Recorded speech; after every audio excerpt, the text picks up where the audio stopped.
welcome everybody to the August Grow Big Red virtual learning series. This is a series that we are continuing throughout the growing season, covering a wide variety of topics. This month's topic is seasonal lawn care. Our presenter today is going to be John Fech. So John, go ahead, take it away, and let us know about some seasonal lawn care. Okay, thank you, Elizabeth. I appreciate that, and I'm glad we have all my colleagues online to help me with those. And as we transition from place to place, I will leave it up to them to determine whether that's a question to be answered right away or at the end. Either way works for me, and all of you have good judgment along those lines. There is one constant in terms of lawn care for all seasons. And then there are a bunch of ones that really are much more seasonal. And that's what we're going to talk about today. Here are the kind of the outline talking points. The right plant, right place is the constant. And in terms of thinking of turf as an element of the landscape, you know, Elizabeth talked to, I can't remember if it was this year or last year, about landscape design and how important that is in each part of the landscape needing to have the plants that are well adapted to it in the right place. And the same is true with turf. And then the others that we're going to be talking about are really also constants, but they're seasonal, and they change from season to season in terms of what we do with them. So we'll hit through each of those. So the right plant, right place, you need to always think about, is this a good place for turf? And you can see on the left is kind of a change throughout the day kind of scenario there. Pretty full shade in certain parts of the day and pretty open sun the rest. And on the right is a great example of what our former colleague Kathleen used to talk a lot about with filtered shade or dappled shade. So you need to just do a good reconsideration of that. What are we really looking at in terms of sun and shade? And then there are other aspects of right plant, right place as well. The wind exposure, slope, drainage, just a lot of other considerations as well. There's another one to illustrate just how deceiving sun and shade can be. And this is a relatively small space in terms of left to right, probably only 10 feet. But it obviously is very different throughout the day. We've got full sun towards the top of the image and pretty full shade towards the right and to the left, and in the middle is that dappled shade. And so this particular landscape, you can see some plants doing really well and some sort of struggling because of these different factors. And then competition is another aspect of right plant, right place. The oak tree on the left is strong in terms of its competitiveness, if you will. It's a strong competitor for turf in terms of root competition, nutrient absorption, water absorption, and of course, shade. It's a really tough competitor, as opposed to the right, where it's pretty much fully open, not much really there to disturb the turf. So different kinds of things there. Reflected and adjacent heat are really hard for turf grass. And there's really kind of a trend towards non-turf in places like this, or turf species that can really tolerate it well. And so on the left, you see some really, really struggling turf because of salt, because of heat, compaction, and lots of foot traffic. And on the right, we see our only native turf, buffalo grass, doing very well. So it might be for you and it might not be for you, just depending on it. But consideration of right plant, right place is always important to think through. Now, slope is a big deal. And again, that's part of right plant, right place. Slope is really difficult for almost all plants that we grow, but especially for turf. And as you can see on the right, that homeowner is not doing well with it. On the left, they're not doing very well with it. On the right, they've made some changes and decided, well, these junipers and ornamental grasses do much better than turf grass on the right. So slope really brings out the worst in some plants and probably the best in others. So always a consideration. We'll talk more about slope a little bit later on.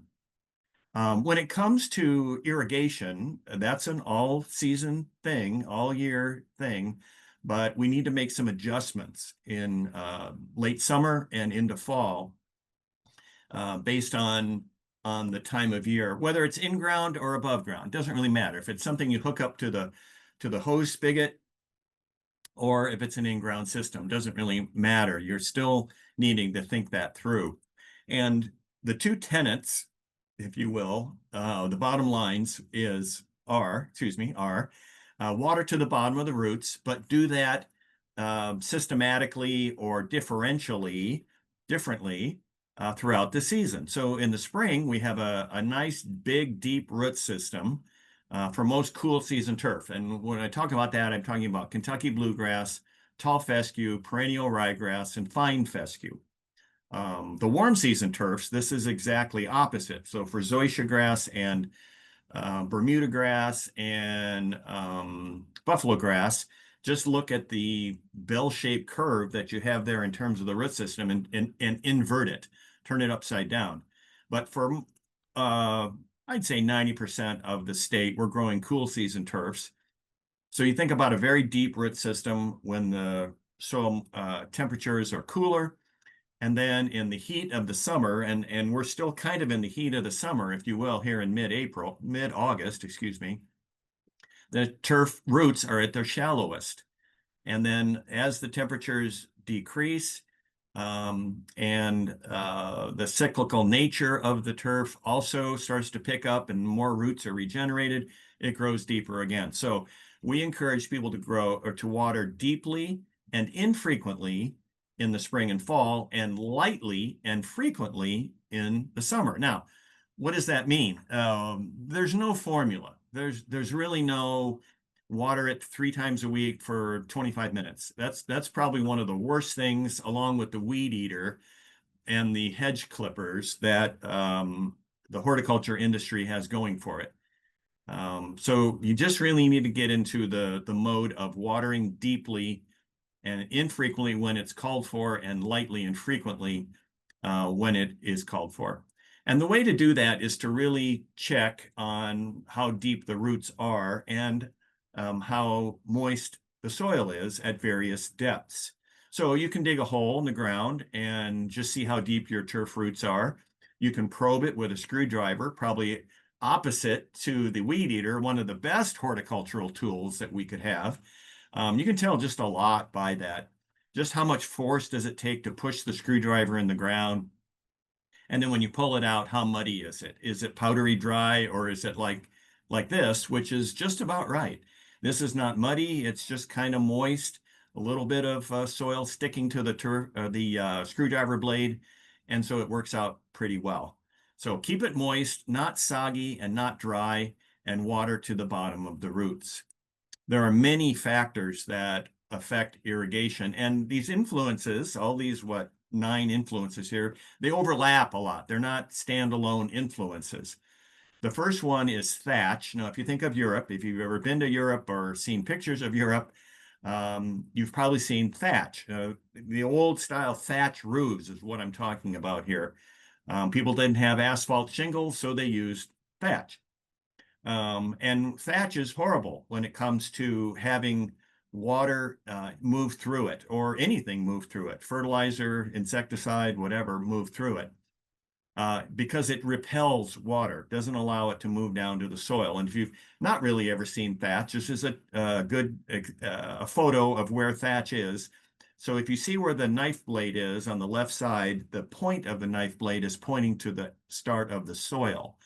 And then if you move upward, what you see are kind of a brown shredded wheat-like material.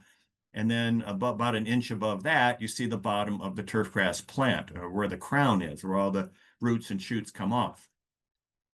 And the material in between is impervious almost. It doesn't allow much water and nutrient to move through it. And the problem is all the roots from the turfgrass plant start growing in the thatch. And that starts to stress the turf because it really reduces the extremes, sort of the accommodation for extremes in water and temperature and moisture. And it has this repelling effect on anything moving through it. So thatch is a big deal. Now we want a little bit of thatch because it does have a buffering capacity when it gets really hot, but we really don't want more than a half an inch or 5/8 of an inch. Certainly not as much as what you see here. And again, slope, what I mentioned before, slope is a big factor. Now, slope is sort of relative. I mean, here in the eastern part of the state, in the metro Omaha area, everybody has slope in their landscape. And then you go out to other parts of the state, and there are very flat landscapes as a general rule. So that becomes a deal. Sort of graphically illustrated, you can see, if you can't see the fine print, the upper sketch shows that we're the initials PR. So PR is less than IC. So when the precipitation rate is less than the infiltration capacity, in other words, if more is coming down from the irrigation system or from Mother Nature, and when that is less than the soil's ability or the lawn's capacity to absorb it, everything is fine. We're eating Haagen-Dazs ice cream and eating prime rib. So it's all good. But when the rate of the precipitation coming down from Mother Nature or from ourselves is greater than the capacity to absorb it, then we've got big problems. So as you see in the lower graphic, on the top of the slope, it's just fine. But on the face of the slope, we're not getting much infiltration. And that's why you get a lot of turf root dieback. And then the other caveat is that at the bottom of the slope, we have way too much irrigation because it runs off and runs to the bottom of the slope. And then the roots die because they don't have enough oxygen. All the air spaces fill up with water and they die. So slope is a big deal. We do have strategies for dealing with sloped turf.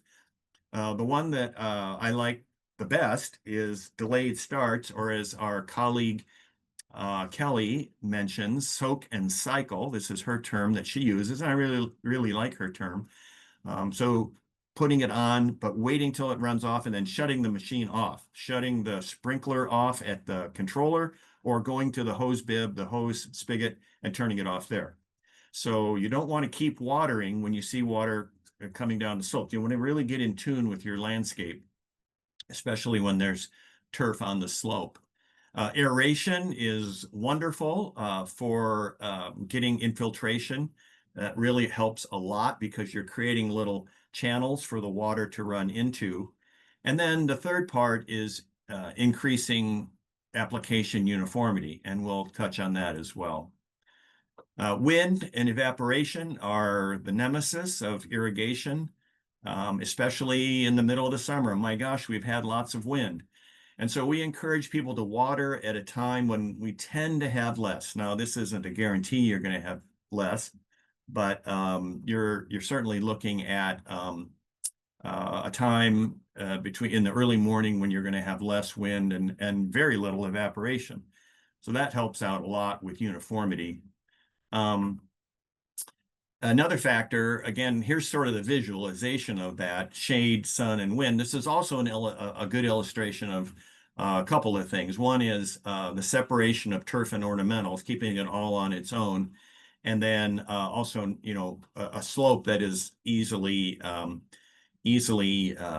managed, as well as being easy to take care of the turf because it's all in sun or it's all in shade. So there's a lot going on here in this landscape, but it's good landscape design for a lot of reasons. Separating turf and ornamentals because they're each different plant groups, and then the full sun. Typically, turf grass you really need to think of as a full sun plant.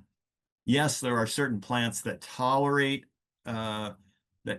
shade. There are certain turf plant species that tolerate shade better. But you think of turf, you think of sun. That's just kind of the bottom line when it comes to that. Our friend Brad Jacobowski has loaned these illustrations with me. And another factor is that soils have differing capacity to absorb irrigation water. And a lot of it has to do with clay, loam, and sand. So I know Elizabeth has some sandy soils in her area and then some clay soils in her area as well. So it's really important when you're dealing with those kinds of things. You put on an inch of water and what happens to it? So it moves vertically, but sometimes it also spreads out laterally. And clay is the most notorious for that. So knowing a little bit about your soil, having a soil test done maybe every 3 to 5 years is a good idea, just from what you learn about the nature of your soil. Then there's this term that I've sort of coined, sort of called soil age. And it's a sort of a relationship to that soil test. And as you see in the upper left-hand corner in a brand new site, you have the worst soil you probably have the whole time you're dealing with a particular landscape, because the builders scrape off all the good soil, stockpile it, sell it to someone in New Jersey, and then you're left with this horrible clay subsoil.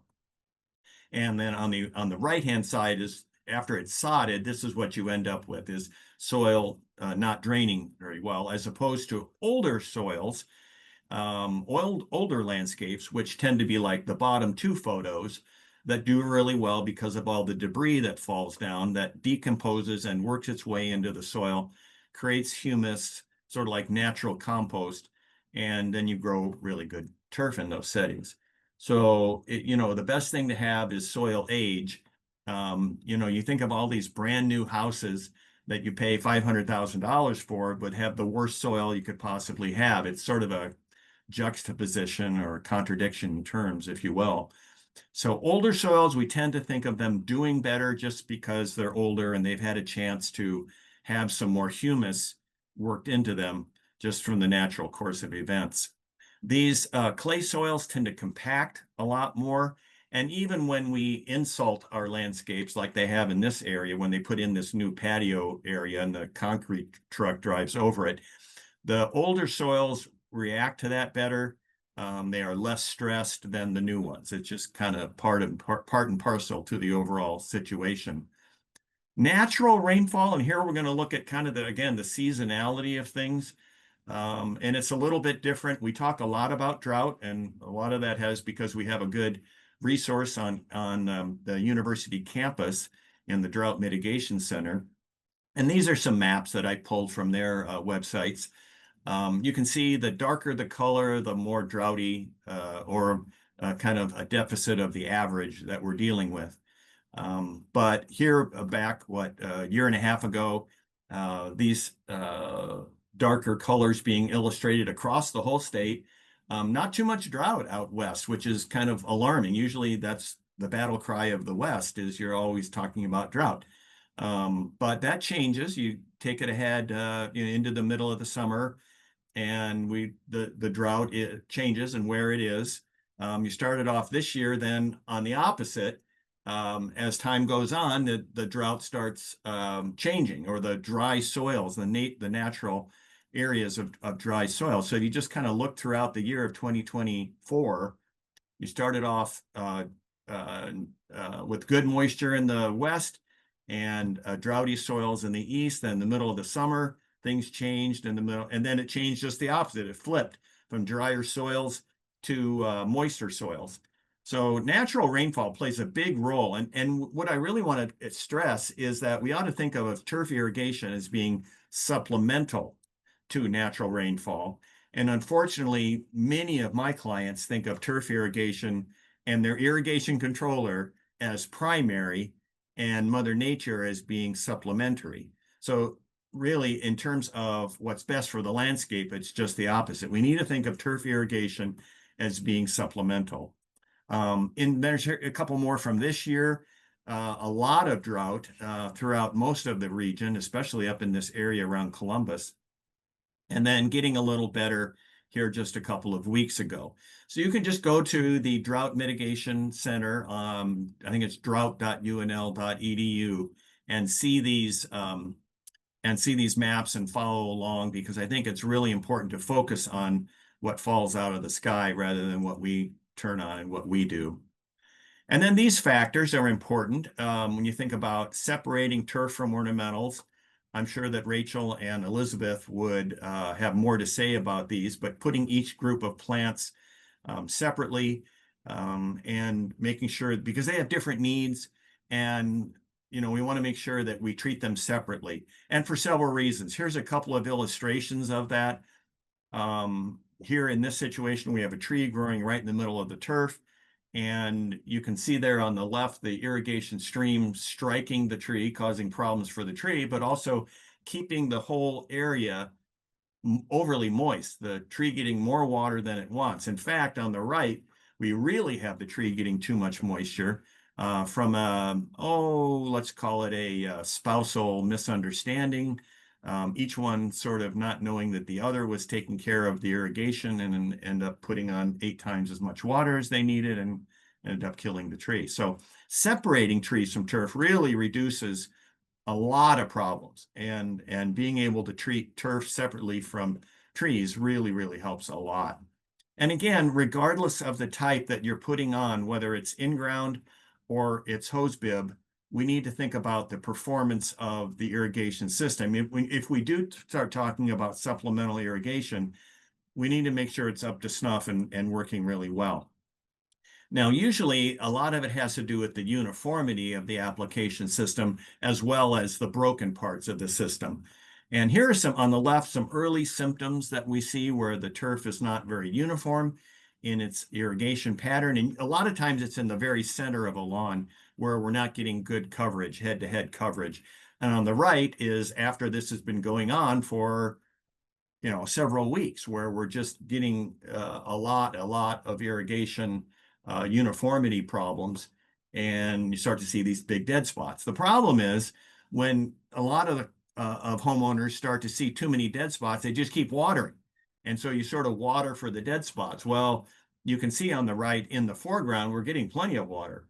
And then just a few feet beyond that, we're not getting any water. So the sort of the consequence of that is that if we water until the center is brown, then we put on 4 times as much in the foreground as we need, which is wasteful and also harmful in terms of having those plants not get enough oxygen. We measure uniformity of output by using, again, the screwdriver, the simple screwdriver test, and you just walk around your lawn, poking it in the ground. You can tell a lot from how moist the soil is at various places in the yard by using the screwdriver. And then sort of a slightly advanced testing is to actually measure the output.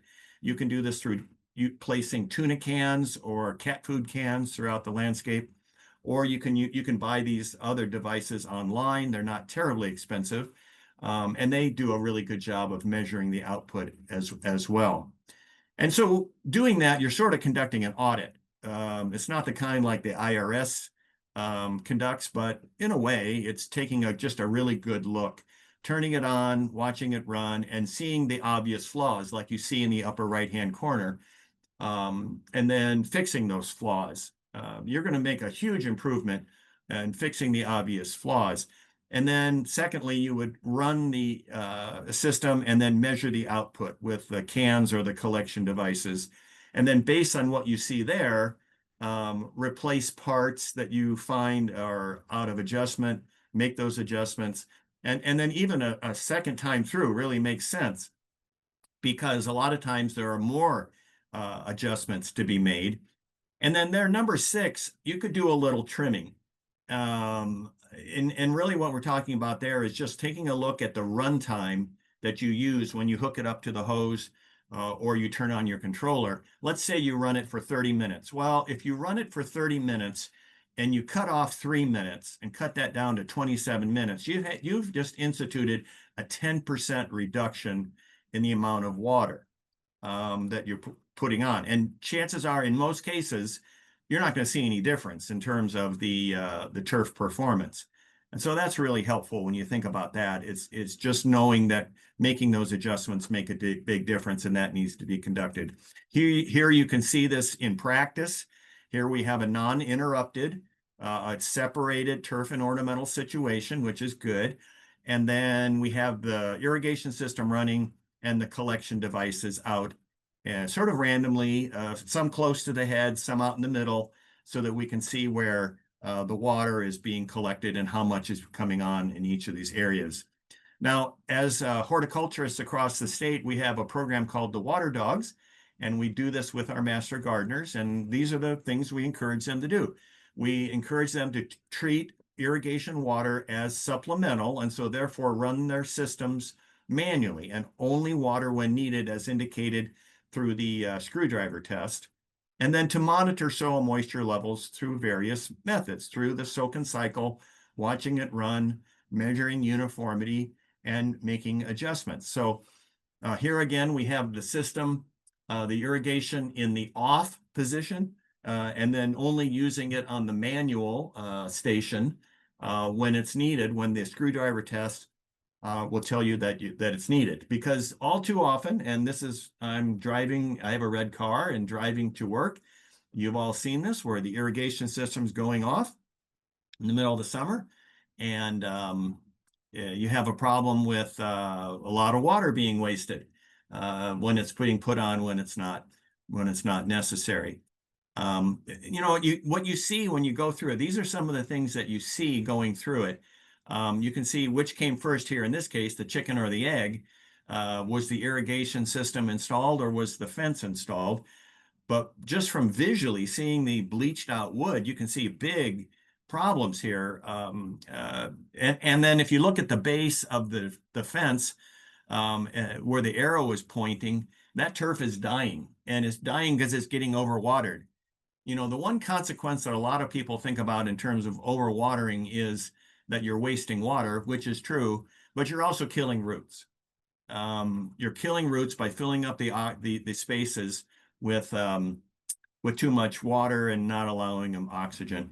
And then if we're doing everything right, plants grow. Okay, so plants grow wider sometimes. So this pine tree is growing wider, growing across the top of the irrigation head, and some kind of adjustment needs to be made there. So either the head needs to be capped off, or it needs to be adjusted so it doesn't spray into the tree, something along those lines. And good irrigation companies can be a big help to us in that regard. Okay, so let's talk diseases.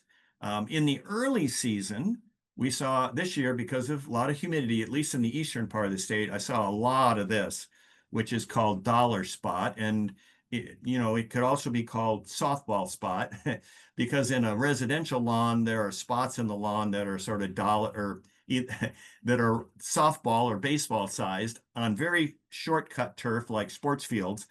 You're going to see them silver dollar size. But if you look real close, like on the right-hand side here, you're going to see these symptoms where the turf is bleached in the middle and then bordered by sort of a amber beer colored mark on the right and left, and then back to green again. So you see all these little lesions on the turf grass blade that is very indicative of dollar spot. This is probably the heaviest year for dollar spot I've seen in 10 years. Lots and lots of problems with dollar spot. Now, fortunately, it's not all that long-term insulting because it's a leaf disease. It doesn't really affect the turf long-term.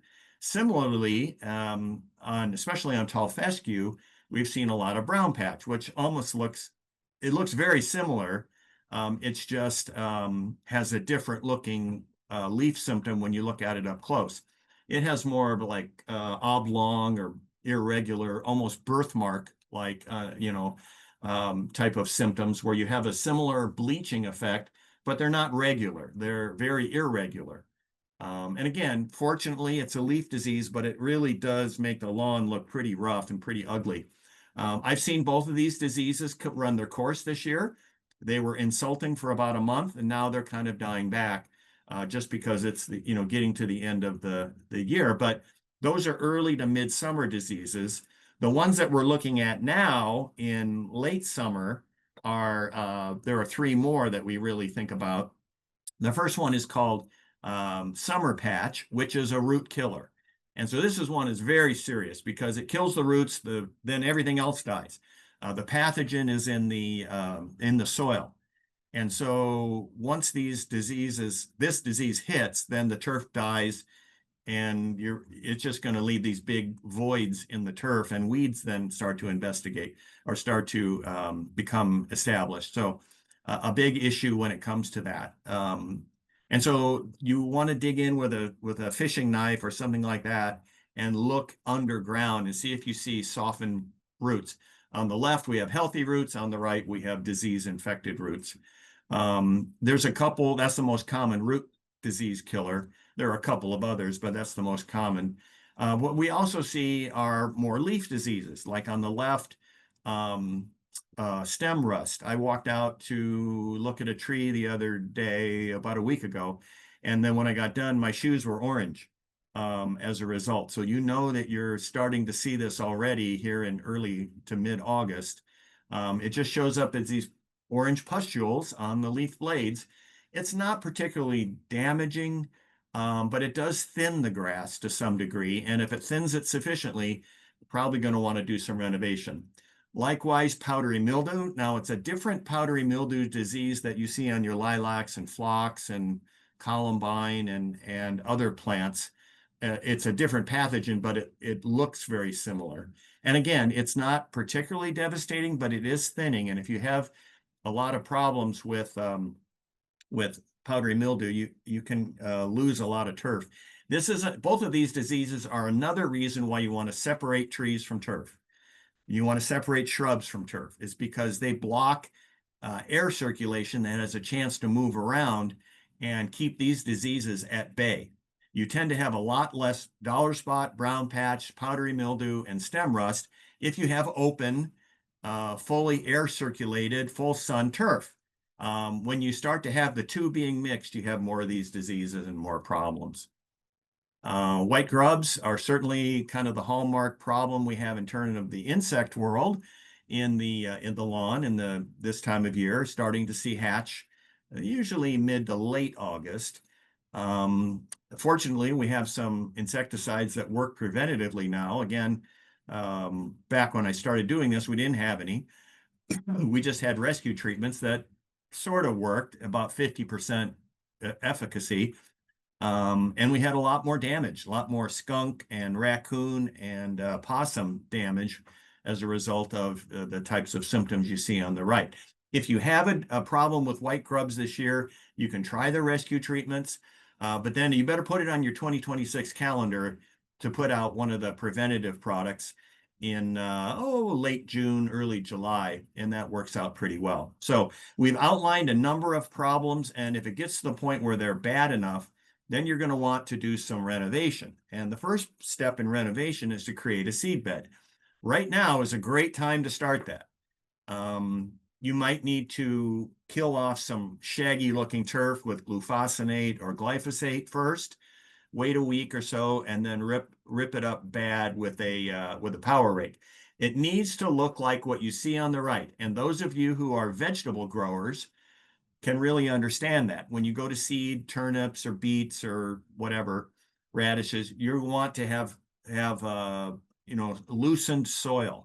So if you don't use a power rake, you're not going to have success. You need to be able to loosen it up. You can also aerate the turf extensively, but you're only going to get about 10 to 20% improvement over that. If you really want significant improvement, you got to use a power rake. So that's important. That's what a lot of clients, a lot of people skip that step because it's an extra thing to do and it's kind of a pain. You also want to use high quality seed. This is not a time to be frugal. You want to go to your advanced, better hardware stores, your full service garden centers, and buy high quality seed. And so you're going to want to look at the purity of the seed, the crop seed, the inert matter, the weed seed. All of this is very important. And you want to make sure that you get really high quality seed because you don't really have a chance next year. If you're going to seed this fall, you don't have a chance to replace the seed. It's not like a shrub you can pull out and put in a different shrub unless you totally renovate again, which is a lot of work. Our university works with an organization called NTEP, the National Turfgrass Evaluation Program, and then they evaluate different turf species and turf cultivars, turf varieties themselves. So that information is available if you need it online. A lot of people wonder, well, how much turf seed should I put on? You can do this two ways. You can do this in terms of pounds per square foot. And if you're seeding Kentucky bluegrass, you want about 2.5 pounds per 1,000 square feet. And if you're seeding tall fescue, you want about 9 or 10 pounds per 1,000 square feet. Or you can do, as my daughter suggests, you can do sprinkles on a cupcake. And I think that really visualizes, at least in my mind, what it looks like until you see sprinkles on a cupcake on the left. But I think, to be a little more scientific about it, you probably should use the pounds per square feet, but at least it gives you a little more visual idea of what sprinkles on a cupcake actually looks like. Now, fortunately, in the last 5 years, the newish product on the left contains an active ingredient of mesotrione, which is a great product in terms of holding down weed seed. A lot of times you're going to get crabgrass and foxtail and all sorts of weed seed to germinate along with the desirable seed, but this newer product that the Scott's company has a patent on, at least in the residential market, to hold those down and let the desirable seeds grow. Now, you can overdo it with mesotrione. It doesn't really have that much buffering or forgiveness in it, like a lot of the other products we apply. And if you put too much on in sort of a enthusiastic overseeding effect, you can kill some of the new grass that you're growing. But if you use it at the label rates, there's no problems, and it works out very well.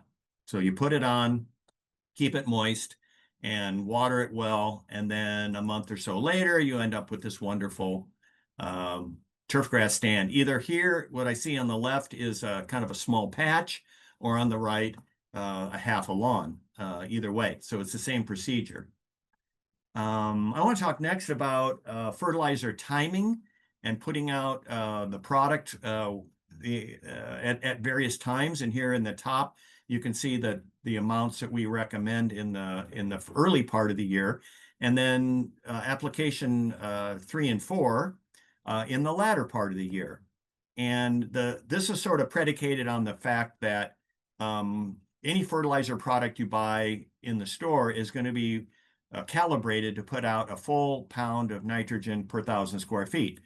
And if you did that, each time you're going to be putting on 4 to 5 pounds of fertilizer per 1,000 square feet, which is more than a corn farmer is going to apply in a season. So it's a little excessive. And if you want a lot of problems, that's what's going to happen. So we recommend various amounts at various times of the year. And so at this time of year, maybe half to 3/4 of what is the recommended rate on the bag. And then in Halloween time, maybe only about 1/4. And then people say, well, how do I do that? Well, it's pretty simple. You determine how much you want to put on, and then you simply do a division, and then you do a multiplication. So it's very simple.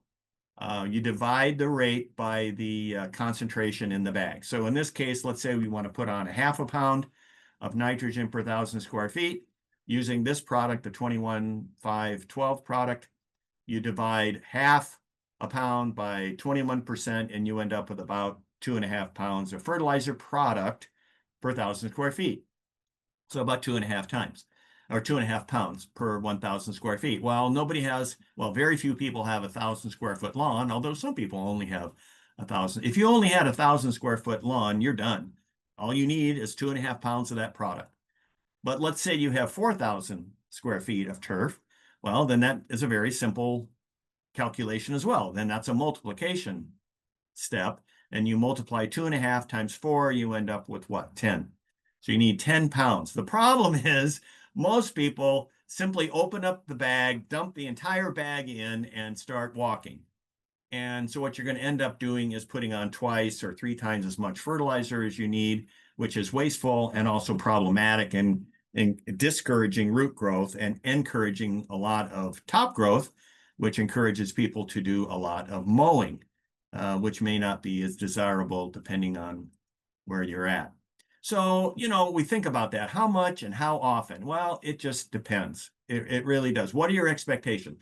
Are you looking for the banker's lawn, where there's a bank and you go to a bank and, they really want it pristine, or insurance company or somewhere that just really has that? Or do you want just something green? Or do you want something in between? A lot of people, at least most of my clients, want just something in between. So that's kind of why we developed that formula. This creates that sort of in-between result. Maybe instead of 4 pounds, what you're going to get with a 4-step program, you're going to end up with about 2.5 pounds which is a nice happy medium for most people. And then the other thing, we talked about lawn age or soil age. Well-established older lawns in the older parts of town need less fertilizer because they've got some great humus in the soil. They've got natural compost in the soil, and they just need to apply less. Newer lawns have nothing in the soil in terms of soil nutrition, so you need to put on more fertilizer. Also want to think about the release rate of the nitrogen source. Quick release products are best for when the soil, you need smaller amounts and when the soil is cooler. And so you think about what is that going to work? And there's really no one size fits all.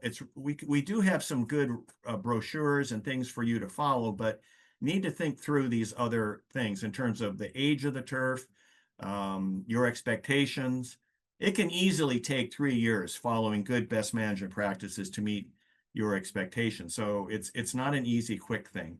This is again from our friend Brad about which different products to apply. So the quick release products you see in the blue there are great for spring and fall. So they're going to be good for getting the turf back on its feet again around Labor Day.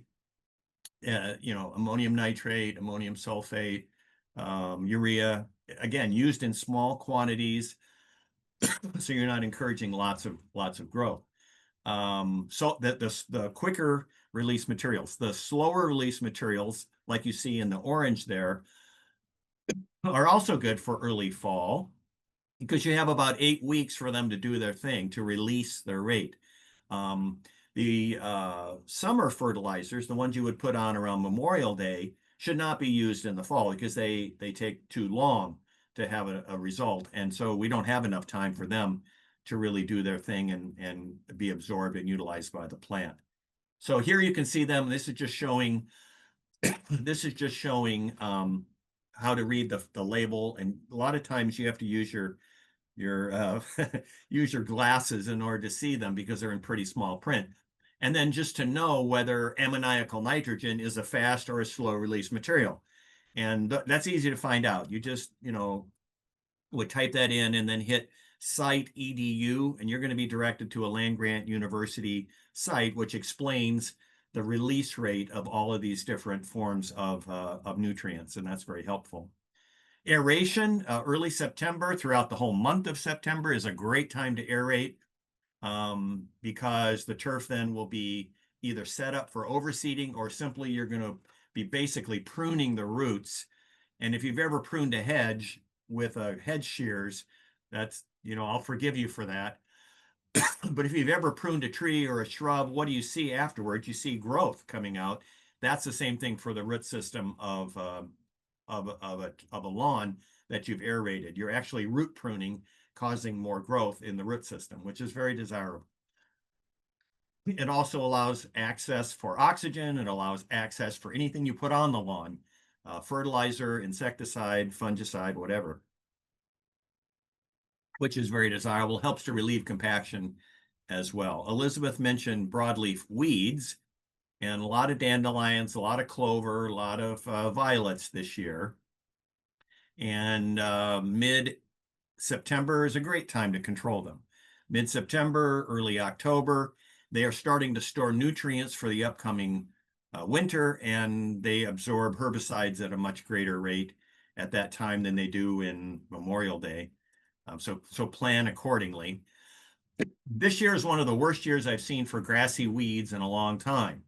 I think it's because of lots of temperature and lots of moisture, which breaks down the applied pre-emergence herbicides that we use to apply these, that we use to control these weeds, like crabgrass on the left.